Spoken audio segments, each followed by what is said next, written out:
सलाम नमस्ते। आप देख रहे हैं वैशाली टीवी। वैशाली टीवी को आपके सहयोग की जरूरत है। लाइक करके, शेयर करके, सब्सक्राइब कर। 2014 का चुनाव खत्म हो गया। कांग्रेस पूरे तरह से हार गई। मात्र 44 सीट पूरे भारत में जीती। समीक्षा हुई। कांग्रेस के दिग्गज नेताओं ने समीक्षा किया। न्यूज चैनल ने समीक्षा किया कि आखिर कांग्रेस हारी तो हारी क्यों। कांग्रेस को मालूम चल गया कि सवर्णों ने उसे वोट नहीं दिया।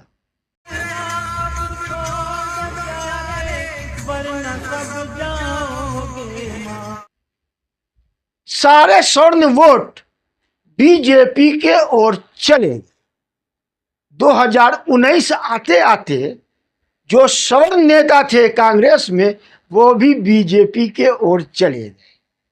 2019 का चुनाव आया। समीक्षा बैठक में ये पहले पता कांग्रेस को चल चुका था कि सवर्ण कांग्रेस को वोट नहीं दे रहे। फिर भी कांग्रेस ने सवर्ण के भरोसे चुनाव लड़ा और ज्यादा से ज्यादा सीटें सवर्ण को दिया चुनाव में जीत के आने। नतीजा 2019 में कांग्रेस को 54 सीट मिल सकी। मात्र बुरी तरह से हार हुई कांग्रेस।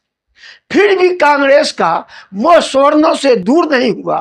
2019 के चुनाव के बाद कांग्रेस ने समीक्षा बैठक में यह जाना कि दलित तो दलित, स्वर्ण भी वोट एक नहीं दे रहे हैं। दूसरी पार्टी को कुछ तो जा रहे हैं। जो स्वर्ण नेता कांग्रेस में बचे हुए हैं वो भी अपनी जातियों का वोट अपने क्षेत्र से भी कांग्रेस को नहीं दिलवा रहे।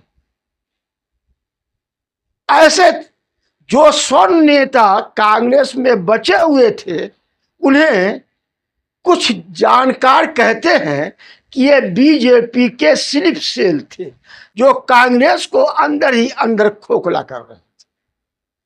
कांग्रेस ने 2019 की चुनाव के बाद समीक्षा बैठक की।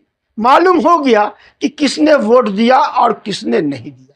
फिर भी उसने स्वर्ण मोह नहीं त्यागा और असेंबली चुनाव में बुरी तरह से परास्त हुआ।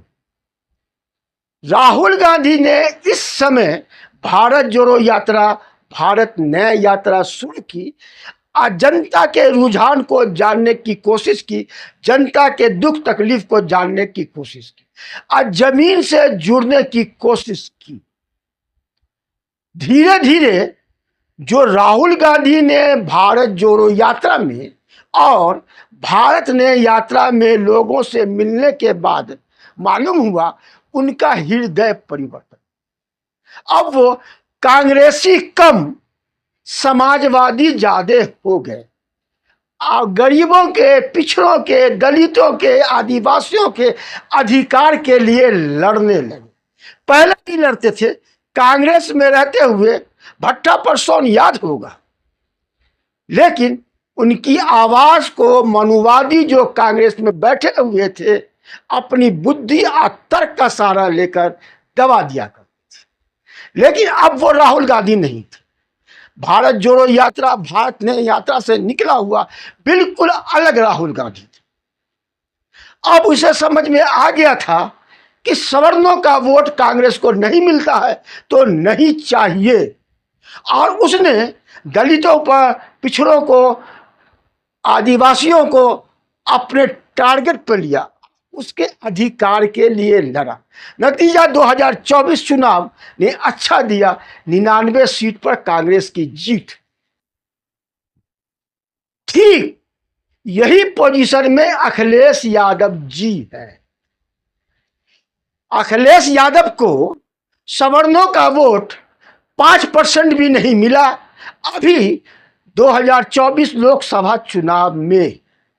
फिर भी यूपी विधानसभा में विपक्ष का नेता उन्होंने एक स्वर्ण को बना दिया जो अपने गांव का वोट भी समाजवादी पार्टी को नहीं दिला सकता है।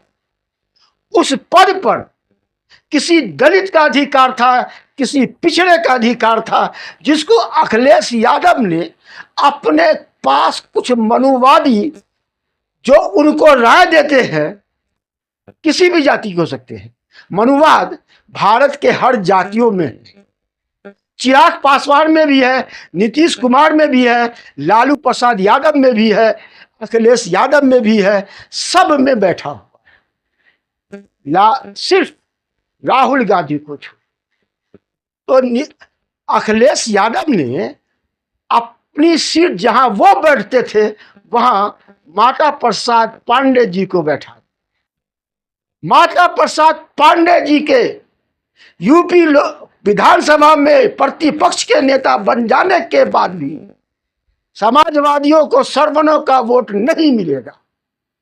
आपको गलत लगता हो तो देख लीजिए, 10 जो सीटों का चुनाव होगा असेंबली का, उसी में पता लग जाए। बहुत बहुत धन्यवाद, बहुत बहुत धन्यवाद।